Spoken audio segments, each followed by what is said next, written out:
Welcome to Board Games Anonymous, the podcast about board gamers and the insane fun we have at the table together. This is Chris. Hey, and this is Anthony. And this is episode 266, March Madness Kickstarter Edition. We like to thank all of our Patreon backers, especially Ruby, for bringing us a brand new episode. All right, so we're back with our March Gamer Madness. So much madness going on these days, and we are going to bring you the fun kind of madness, especially the Kickstarter fun madness that comes along with backing the Kickstarters, those millions and millions of dollars that go into some great gaming that hopefully you've gotten a chance to get to the table. And this episode will be our final rounds that will declare which is the greatest Kickstarter campaign of all time. Absolutely. Yeah, we are finally to the last 8 games. We're going to whittle it down. A few surprises in there, a few not at all surprising in there. I honestly don't know who the winner is going to be based on like what's there. I guess it'll depend on how the conversation goes. So this will be fun. Yeah, there's some surprising Cinderella teams that made it up to the final brackets. And then obviously some big dominating Kickstarter campaigns that have been there from the very beginning. Hopefully you've gotten a chance to play a lot of these games or take a look at some of these on Kickstarter, because absolutely every single one of them deserves some of your attention. So, Anthony, we got a fantastic episode, but before we get into all the fun stuff, I think that coming from BGA, coming from board gamers that are a little obsessed with board gaming and getting games to the table with our friends, I think once again, because of what's going on with the global epidemic, that we need to have a little PSA for people. Yes. Stay home. Yes, very much well said, Anthony. That's all you need to know. There's no nuance to this. Don't go outside. Why? Just because it's what you need to do. It doesn't matter. Just do what you're being told to do by like literally every single health professional in the world. Stay inside. Now, as board gamers, you know, we always endorse the idea of staying home, playing games, getting together. But again, to emphasize Anthony's eloquent point, just stay home. And there's so many ways to play games online. We talked about it last week. I have like 10 or 15 asynchronous games going on all these different channels. You can play games. I played lots of games this week, just not face to face with anybody. That's all. Yeah. So we really want you to stay safe, stay healthy, so that you'll be able to join us at the table for many, many years to come. And as Anthony said, there's a lot of great ways to do that. So please keep in contact with us. We got a lot of great episodes. Maybe you didn't join us from the very beginning of BGA. So feel free to jump back on those episodes. Also, jump on to BoardGamersAnonymous.com. There is a ridiculous number of episodes from BGA. Every night is game night, and a tremendous number of articles. Or you could always jump onto our YouTube channel and watch videos there, see the episodes there. And of course, our Patreon channel that has Patreon backed episodes. So there's a lot of content out there, and we're out there gaming. So please join us at the online table. And if you have a request, if there's something that you'd like us to see us talk about or bring up on a next episode or bring us up on a special episode, please shout out to us, and we'd love to hear from you. All right, Anthony, that's what's going on with BGA. What's going on with our listeners? All right, yeah. So we asked them a lot lately about Kickstarters and their favorite Kickstarters, and they obviously everybody voted in the poll for this. So I was going to ask people instead what hidden gems of games, unknown games that kind of flew under the radar that they would recommend. And we've done this before, but it's always fun to kind of pull out some games we don't typically talk about. So a few good ones in here. Sophocles mentions Anima. He says, awesome game. I spent hundreds of hours with it. Rodney, who frequently posts here on the Board Gamers Anonymous Facebook page, he mentions Clockwork Wars, which is frankly, I've been recommended this game 3 or 4 times by different people over the years, and I've still not had a chance to play it. So I do need to do that. Friend of the show, Willie, mentions Port Royal, and this is one of those games that I thought was going to get bigger at some point. Steve Jackson had a version coming out, but the Steve Jackson version of the game kind of came and went like a flash in the pan. Honestly, if you Google it now, you're just going to find the older European version of the game anyways. This is a very good, quick, accessible Alexander Pfister game. So well worth checking out. Some other fun ones on here. We've got Baseball Highlights 2045. We have the classic dungeon, which you and I, Chris, have played a couple times back in the day at Myriad, and it's surprisingly fun considering it's like a 40, 50-year-old game almost. So it's a lot of good stuff. I usually mention Spirium when we have this type of conversation. I'm not going to do that because, frankly, I've been Just playing did. Spirium. No, I did, but frankly, I've been playing Spirium because it's on Board Game Arena. So I've actually had a couple of chances to play it this week. But another one I wanted to mention is Town Center. This is a older game from one of my favorite designers, Alban Viard, who designed Clinic, which we've all been playing recently. And it is a spatial game where you're stacking different blocks and trying to make them connect with each other in different patterns, but that'll affect your scoring. So it's kind of like Card City XL, but 3 dimensional. It's a lot of fun. I've been playing it a lot, just kind of solo, puzzling through some of the block puzzles. And yeah, honestly, any Alban VR game's worth checking out. This one's a little older, but not necessarily rarer because it's production wise is not amazing. So if you see it, give it a go. All right, now, so instead of our acquisition disorder this week, in keeping with our March Madness bracket Kickstarter edition, we brought on our good friend Ryan to talk about Kickstarter. Hey, Ryan. Hey, Chris. Thanks for having me on. So glad to have you on finally. Yeah, it's about time. So Ryan plays with us at our local game group for quite some time now. I think we met way back when we used to play at a game cafe, or what we would call it a game cafe, because that's the only reason we were there. Yep. Yeah, it was probably about like 4 or 5 years ago, something like that. So we wanted to bring you a fuller discussion about Kickstarter. Take a second before we wrap up the March Madness bracket and talk about why these Kickstarter campaigns are so big, their impact, and ideally, do they have an effect long term on gaming and the gaming industry? So Ryan, you had some general ideas about Kickstarter. You've backed a few games over time, haven't you? I have, and I actually got one in the other day unexpectedly because I received 0 updates throughout the thing. So I got Half Truth in, which is a trivia Okay. game from Richard Garfield and Ken Jennings, Oh, and okay. played it a couple of times. It's really interesting. The questions are a lot harder than I thought they were going to be. We're going to be premiering that on the stream. um, but yeah, but Kickstarter in general is obviously like the new norm in the industry, right? Chris, you and I have had discussions about like what kind of opinions gamers have about their Kickstarter or projects that they've backed, right? And how maybe if you've backed a project, you're more prone, obviously because you've spent the money on it already, to rate it higher than you would a normal game.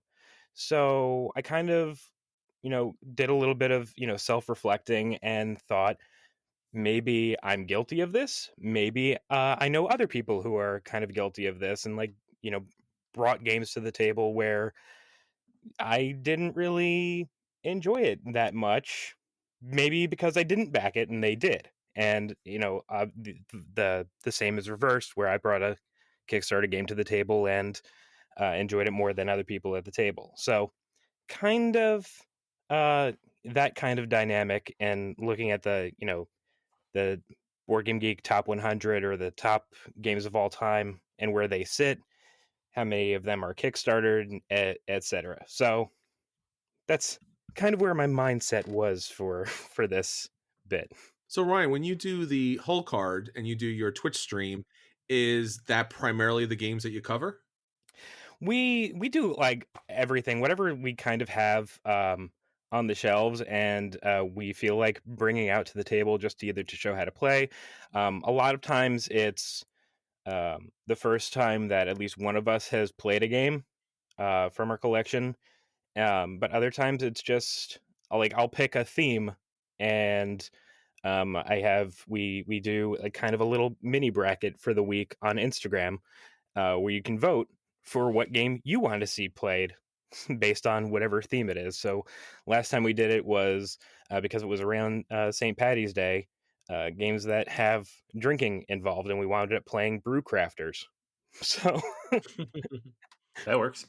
yeah, exactly. So I guess for me, and looking at Kickstarter was kind of a mixed blessing. I mean, it had so many fantastic projects, at least early on, that could not have gotten to my hands without Kickstarter. And then as time went on, I think gaming became so big that it wasn't really so much about getting or helping somebody get a game to, either a local game store or to the individual backers, but it was just kind of a marketing program to use it as a bigger platform to get the game out. And because of which, that kind of marketing platform was just a megaphone. So when I would see games on Kickstarter where people would talk about games, oftentimes it was games that, got a lot of the hype through that kind of system. And it was pretty much that hype or that hotness that typically made me want to back things. And sometimes when I did, and I did get the games, yeah, I would say that that was, from time to time a little problematic because you're really excited to get the game. And then you get the game and like you've been waiting months, if not years in certain cases, to get the game at home and get the game to the table. And sometimes that game falls flat. Mhm. And sometimes that's all everyone's talking about. So it's got to be at the game at the table. It's got to be the game that we cover that week. So, I guess looking back at my Kickstarter collection, there's been a bunch of, here and there, some hit and misses. And it definitely leads to, at least initially, hyping the game a lot more, at least for me personally, because you do feel like you are part of the system. You feel like, yeah, you're one of those producers that's producing this game. So it does give you that idea that you have a vested interest in its success. Right, exactly. Which leads me to like the one of the games that comes to my mind when I think of this, of a game that I backed and kind of went all in on and brought it to the table and had it kind of fall flat more than once, was Western Legends. When it came out, when it was finally being released to backers, like everybody on on the Facebook groups and everything were tooting the horn of Western Legends and sharing pictures and how awesome the game was. And then a couple months go by and you don't hear about that game anymore, it seems. The first couple of times that I played it with like a very, very small group, it was great. I loved it. Definitely loved it. It worked very well. When I was introducing it to other groups when I lived down south, it got like halfway through the game and someone was almost like on the fence of saying like, can we just do something else? And then I brought it Ooh. up to our game group and kind of had the same kind of lukewarm feeling to it. So I'm just like, did is it a bad game?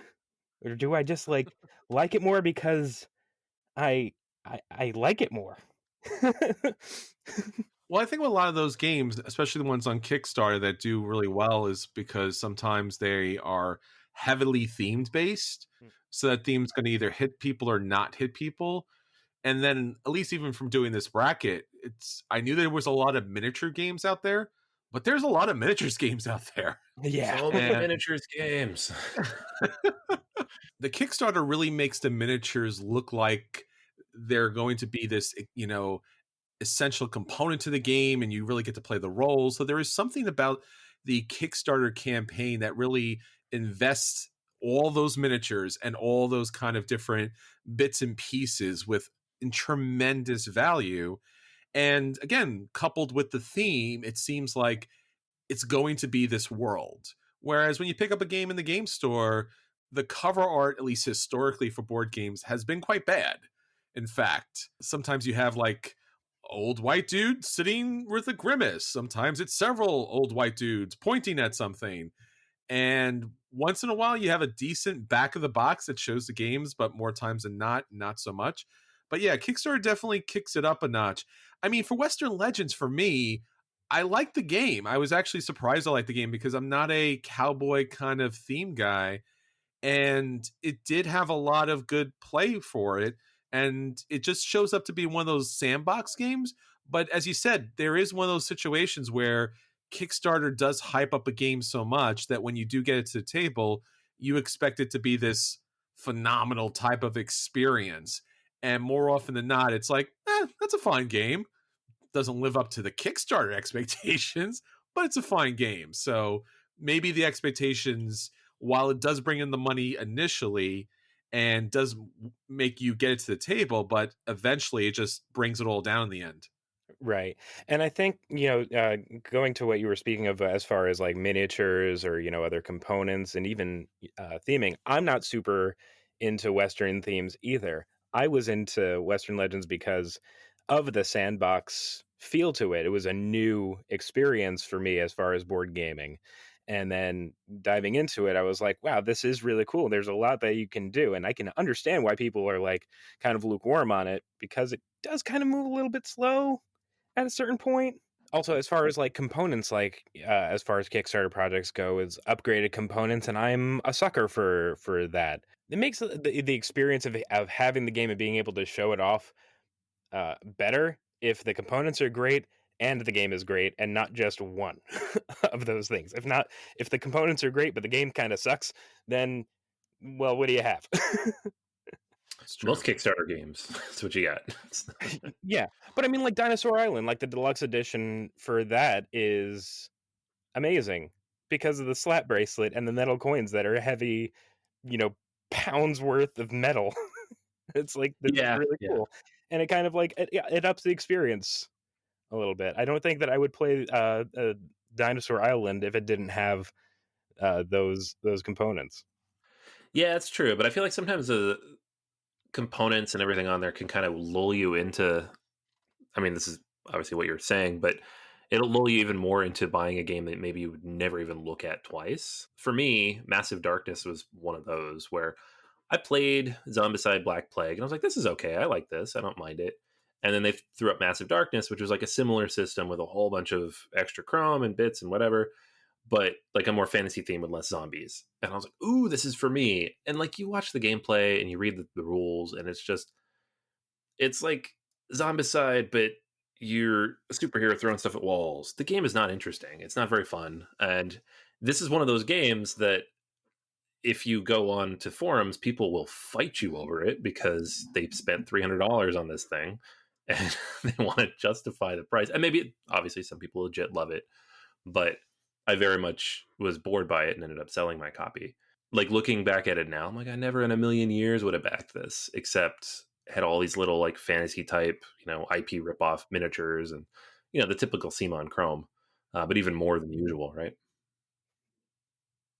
Yeah, and there's a lot of games that I guess, especially on Kickstarter, since it's hard to kind of provide that kind of emotional pull because that takes energy and effort. It takes some great voice work, some great videos, a lot of reviews, a lot of people that you trust.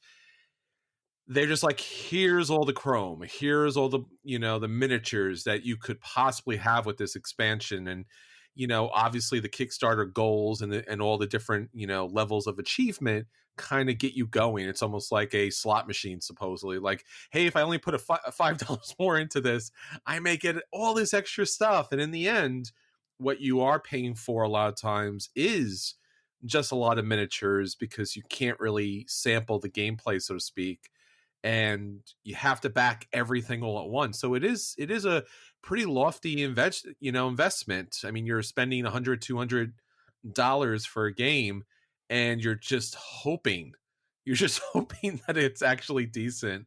So yeah, I guess in the end, it's very much a double-edged sword as far as Kickstarter being a benefit to getting that game that you purchased to the table because everybody wants to see it, but almost always going to be so much hype that it's never going to live up to it.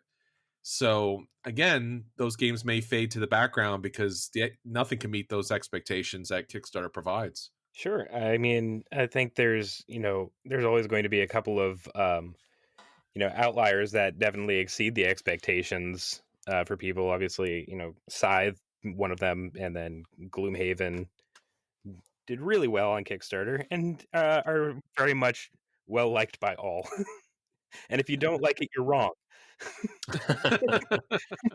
Which is a funny one though, because you talk about Gloomhaven and that first campaign, it did okay. It didn't do amazing. It did okay, but you have other games, and I have a long list of games I backed that I like far less than Gloomhaven that did way better in terms of cash. So it's hard to. I mean, I guess there's more of a science to it now, like the stretch goal performance and who's on there and when you launch and how many miniatures you have. But And I guess there's the asking price for the base game that you're backing as well. Like because Gloomhaven's base price was what, like $150 or something like that on Kickstarter when it first launched, minus all the extra stuff.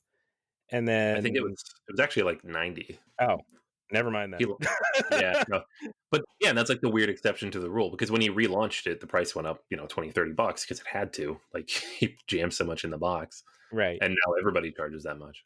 Right. But and then you have the other games, the party games that have made, way more than that were selling for like $20, 15, 20, $25 that, just like sold copies, all of the copies of Yeah. game.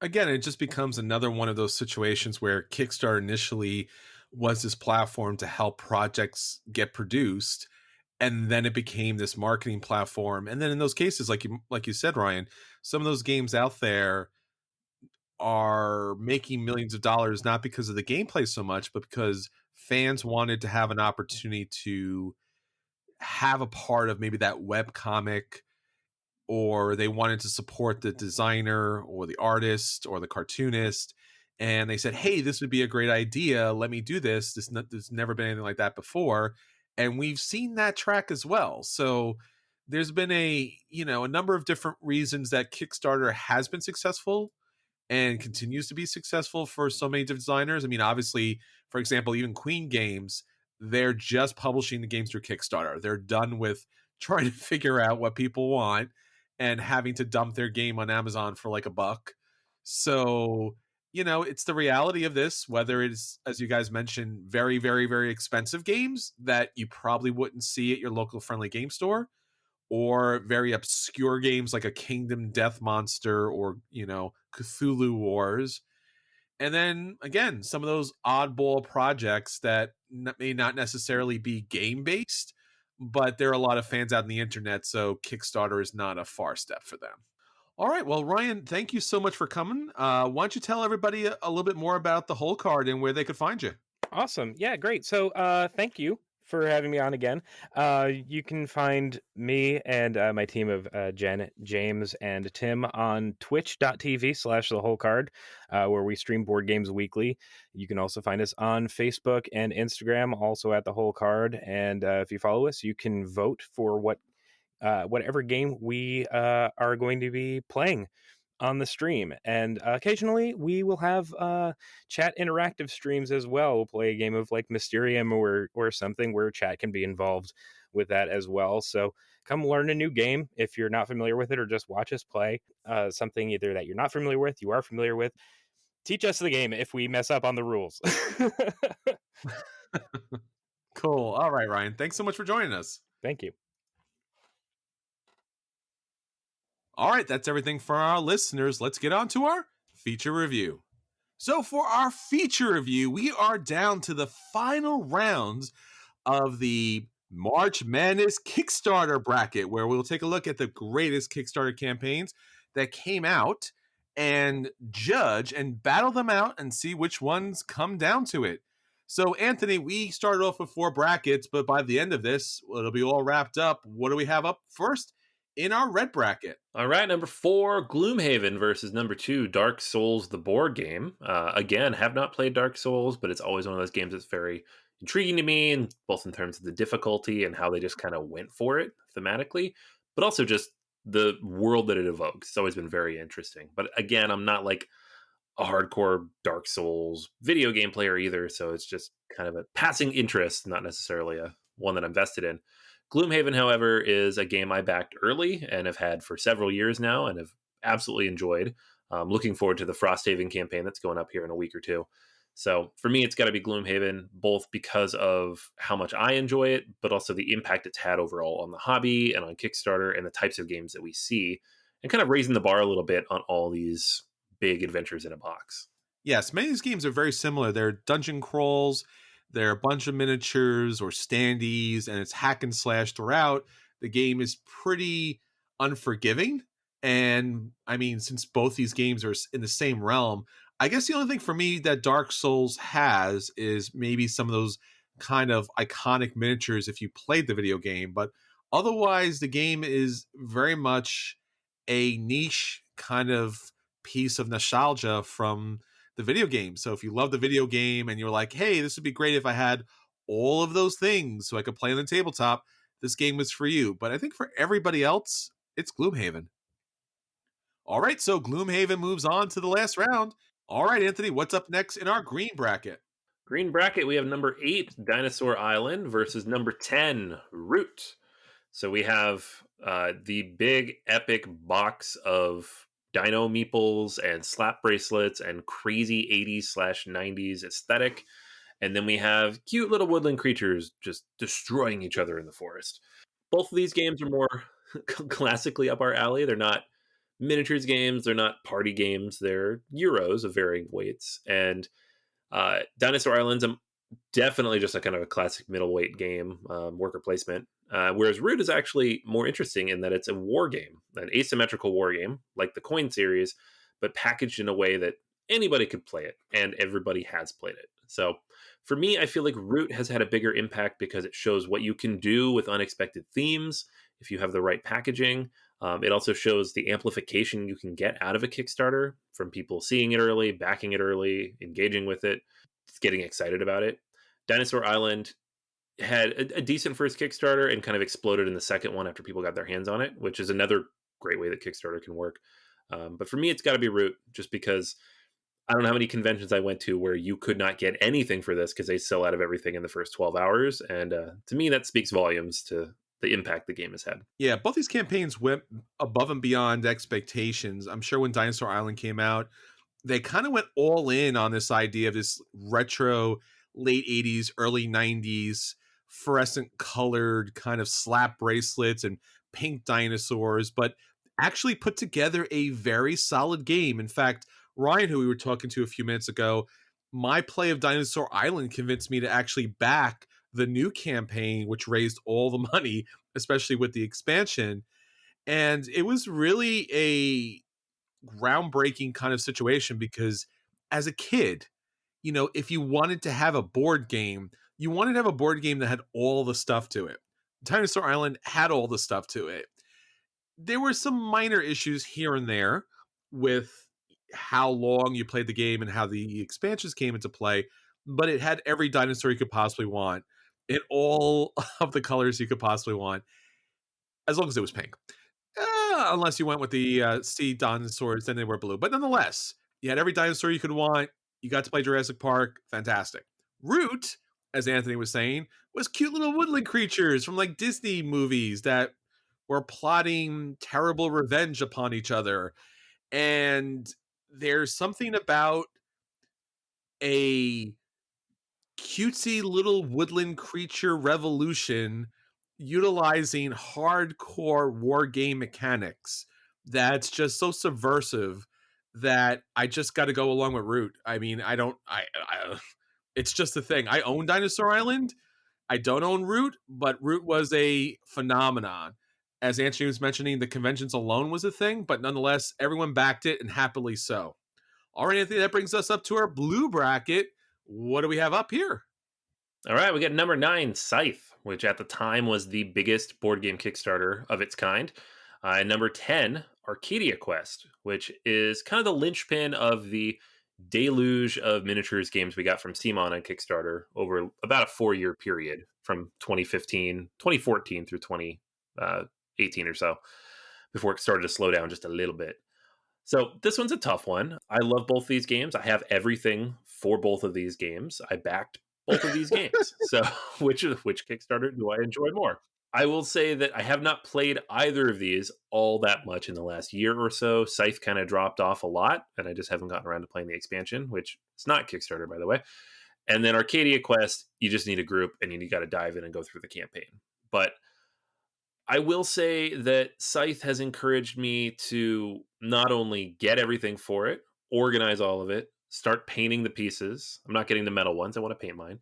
Then also get the video game, also play that on Steam, And even though this is not one of my favorite Euros anymore, it's kind of fallen down the list. It just stays up there as just a solid, well-made game that does what it's supposed to do and has introduced a lot to the hobby through Kickstarter. Arcadia Quest has done the same thing, but I feel like, again, we've talked about the CMON formula where it's just polish and pulling in IPs and kind of building uh, almost an amalgamation of things and presenting it in the best possible package. Whereas Scythe is something wholly unique and new, which for the same reason I voted for Root, I'll vote for Scythe. Yeah, I think Anthony, you stole my thunder on this. I think Scythe being a completely unique game just makes it stand above and beyond anything else that's out there. Arcadia Quest is for me the pinnacle of miniature madness as far as literally wanting and getting every miniature possible, having synergies with the other miniatures. So you really could play with all of them. It wasn't just like, hey, you play with one character. Nope, you can play in teams of threes and you can mix and match the characters, and the other expansions come into play and they all fit very nicely. And there was never a problem with this campaign. Everything worked really well. Writers, not so much. But beyond that, it was a wondrous experience. And I didn't back the original Arcadia Quest, but I backed everything else afterwards, and I really still regret not backing it. And every once in a while, I kind of peek over and go, did I back that random character that I do not need and will not play with? But maybe I should. But Scythe just did something that was altogether different. It was in every convention. It's still being played. Rise of Fenris really made the game outstanding. So yeah, I'm going to go with Scythe. All right, Anthony, that leads us down to our final bracket, the yellow bracket. What do we have up? All right, we got number 4, Conan, and number 15 from the very bottom of the bracket, Brass, specifically the Birmingham update. So we have, in my opinion, one of the best one versus all miniatures, adventures, skirmishy type games that is out there with Conan, with the dashboard system that was re-implemented in Batman and just made them a ton of money, but also several different Kickstarters out of it. And then we have Brass Birmingham, as well as the graphical update and kind of the rules tweaks for Lancashire, which has now become the number 4 game of all time on BGG as people get their hands on it, and which I've now played 6 times as part of my 10 by 10 with my local group, and I absolutely love. This is in my top 100. I really like Conan because it did a thing I didn't think I game could do and make me like that style of one versus many miniatures moving around a map. Turns into a little bit more of a puzzle. But Brass is just such a solid, just fun game that has so much to unpack each time you play it. Doesn't take too long, doesn't overstay its welcome, is not overproduced. They even made a much more accessible, less expensive version of it that goes to retail. So it's not this crazy $200 box of stuff. And I know there is a similar, like, cheaper version of Conan, but again, with all those miniatures, why wouldn't you want just all of them, right? So for me, I'm going to go with Brass because it showed what you could do with a very ugly old game that everybody ignored if you made the right tweaks and updates. And now we're seeing a lot of that in other just fantastic old Euros coming back through Kickstarter. Yeah, both these campaigns really did a great job bringing out, I guess in Conan's case, new mechanics and creating a genre of gaming, at least with Batman and I guess the second Conan that came on, and I guess several other new things that are coming out moving forward. Brass, on the other hand, as you mentioned, Anthony, was a re-implementation, and I think that alone wouldn't be enough for me. But the fact that Brass also came with the Iron Clay chips, and that really kind of set the game above and beyond for me. And I think even the Iron Clays had their own Kickstarter from this. And we were just talking about this, Brass moved up to number 4 on BGG, and that would never have happened if not for this campaign and the great work that they did to put the game together. So I'm going to go with Brass. All right, Brass moves on to our final round. The Cinderella team makes it up there. All right, Anthony, this is it.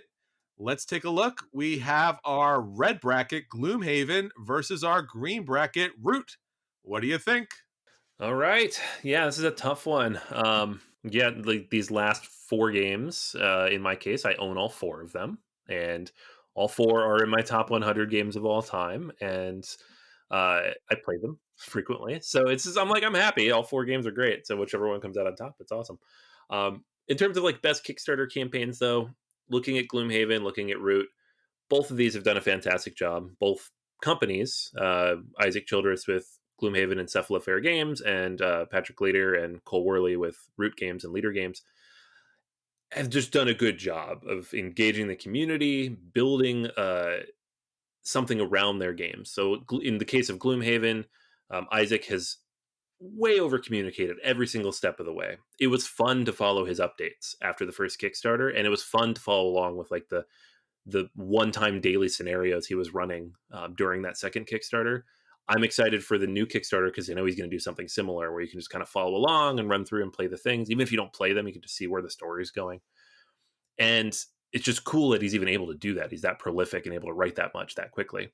On the side of Root, this is a game that is heavily influenced by fan playtesting. They put out content regularly for people to help out and make the game better. And that's just always been really cool to me. I know with the Underworld expansion, which got it onto this list in the first place, that one had a lot of early issues that the fans caught in the extensive early playtesting that made those factions so much better and what they are today, which to me is a fantastic expansion for the game. I'm going to go with Gloomhaven. And it's not necessarily because I like it more than Root. I think Root might even be higher on my list personally. But in terms of a Kickstarter and the experience I had and how much I followed along and engaged with the content and just resonated with what Isaac was putting out, that's the one that really got to me. So for me, it's Gloomhaven. I own neither of these games, and honestly, I don't have any plans to do so. Now, the reason for that is that the gameplay that comes along with both of these games is very unique, and you do need a unique game group in order to really enjoy them. And I like both these games. I've played a good chunk of Gloomhaven until the group dried up, and I've played Root a number of times and enjoyed that very much so. And both of these games, as Anthony mentioned, have done something extraordinary. We've already talked in length about Root as far as having this kind of like old school war game, kind of with this really cutesy kind of packaging to it. And then we talked about Gloomhaven, number one on BGG. Isaac Childress kind of became an instant celebrity for producing this fantastic homebrew type of system. And it's just endless as far as content is concerned. So both these games deserve to be here. Both these games are fantastical. It's almost impossible to pick between either of these games. And as I said earlier, both these games are very unique because you do need a unique game group that you can keep coming back to in order to really get the most out of these games. If I had to pick one, because again, it's both of these have gotten so very far, and I wanted to get one to the table or I wanted to own one tomorrow, it would actually be Root. It's just there is just something more unique about the game than Gloomhaven. And despite the fact that Gloomhaven has done everything phenomenal and has been number one, Root has been a phenomenon that I haven't seen anything like it before. So I'm gonna vote for Root. All right, Anthony, that leaves it up to our listeners. What do they have to say? All right. Yeah. Both of these games had almost the same number of votes like in the first rounds. Like they just rocketed up. But getting to like this level and kind of the towards the end of it, Gloomhaven did have a few more. I do wonder, like, to me at least, Gloomhaven, just you talk about it and you just think of it as a Kickstarter game. I mean, that's just maybe that's just because I backed it and I was involved with all the campaigns. Whereas Root, it absolutely was a Kickstarter game, but not as many people backed it initially, and it kind of hit wider distribution afterwards. So I don't know if that's part of it, or it's just more people have played Gloomhaven, but it did have a few more votes. All right, so Gloomhaven moves on to the final round. All right, Anthony. Next up, we have our blue bracket, Scythe, versus our yellow bracket, Brass. Yeah. So this is again 2 games I own, 2 games I really like a lot. Brass in particular, I've been playing a lot lately as part of my game group, and really appreciate what it does and the layers that are there. Scythe has dried up a little bit more for me, but just the volume of content that is there and what is included in some of the expansion content that I haven't even gotten to yet is just incredible.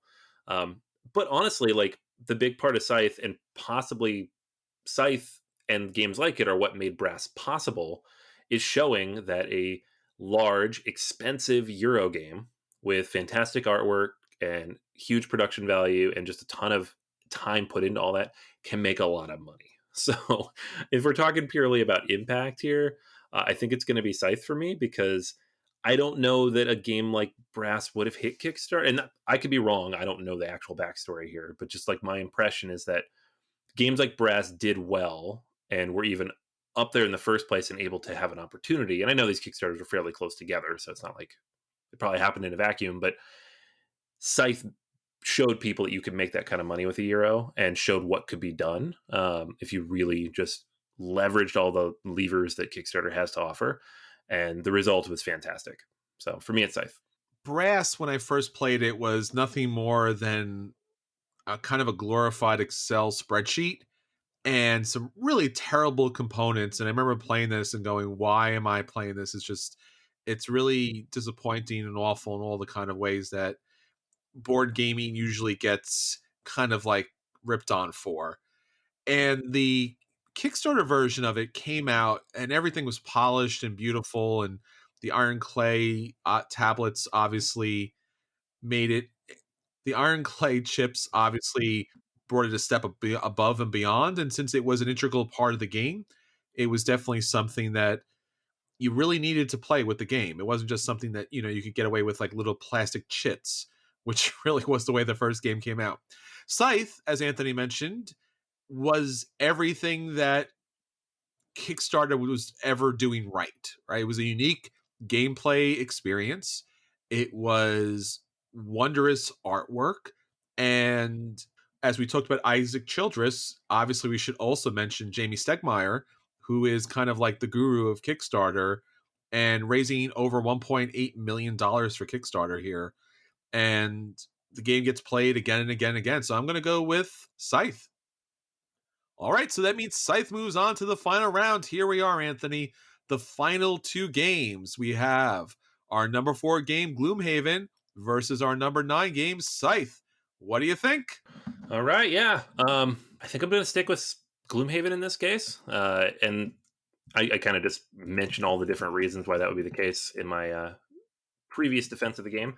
But yeah, it's just kind of a pinnacle for me of what Kickstarter allows and shows. Like, we have one guy working on his own, slaving away on a game, and just manages to turn it into basically an empire, a whole company that's built off of this, and the biggest game of all time. So for me, it's Gloomhaven.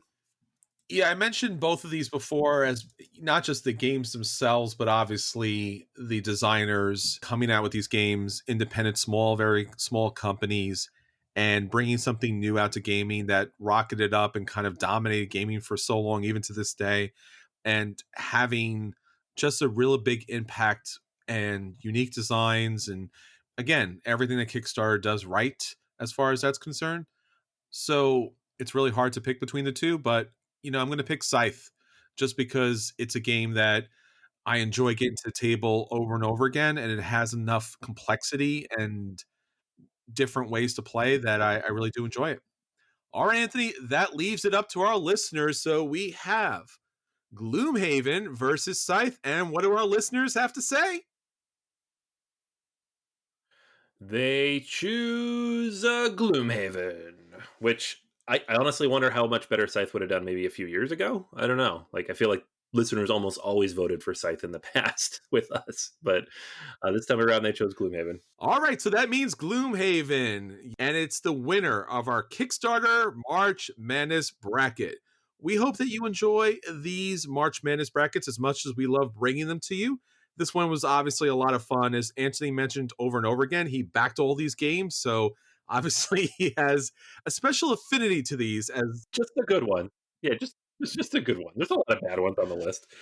So please check out these Kickstarters. The games are out in retail, or these Kickstarters will be hitting you very soon. And hopefully we'll get them to the table with you one day soon. All right, until next time, this is Chris. And this is Anthony. And we'll save you a seat at the table.